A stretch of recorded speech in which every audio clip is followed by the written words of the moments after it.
Welcome to Hoko Palizzo's Poetry Moment, featuring Mrs. Way Wants to Believe the First Amendment by Hilary Tham. I'm Chania Hudson. Poets know the consequences of repressing truth.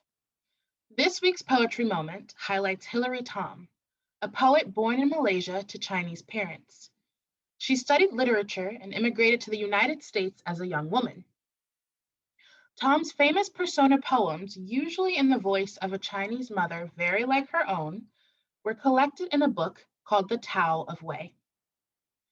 Tham wrote many poems in the voice of Mrs. Way, a character based on Tham's own pragmatic, superstitious, and spunky mother. In Tham's poems, Mrs. Way dispenses advice to the lovelorn, curses at a lecherous monk on a bus, berates her children for holding their chopsticks the unlucky way, or for not eating all of their rice. Writing poems in the voice of a persona, Tham says, gives me the luxury of having 2 points of view on something. Tham explains in the full interview on The Writing Life that when I get caught up in my mother's stories, I find it very hard to disbelieve her totally, but I don't believe her totally either. Mrs. Way Wants to Believe the First Amendment is a short verse in which the fictitious Mrs. Way is shocked that the First Amendment protects Americans and their freedom of speech. Raised in a more authoritarian country, Mrs. Way is frightened for those who speak truth to power with the protection of the First Amendment.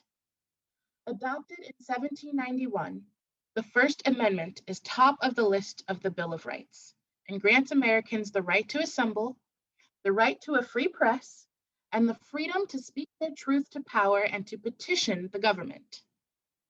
Tham remembered being worried when her American husband wrote a letter to the White House, critical of the president's actions. I thought the FBI would be on our doorstep, she said. In the third world, we do not have freedom of expression. But though she worried about backlash, she still believed in truth-telling. Tham once wrote, "When we write poems, we pursue immortality by way of truth. Democracy requires speaking the truth, and so does poetry." And now, Mrs. Way Wants to Believe the First Amendment by Hilary Tham. Mrs. Way wants to believe the First Amendment. That letter telling your president he is wrong, please don't mail it. I am so afraid for you. Back home, such forthrightness will drag you to jail. Your family will have to hide their name, or worse, a noose on the rain tree, only the wind to keep your ghost company.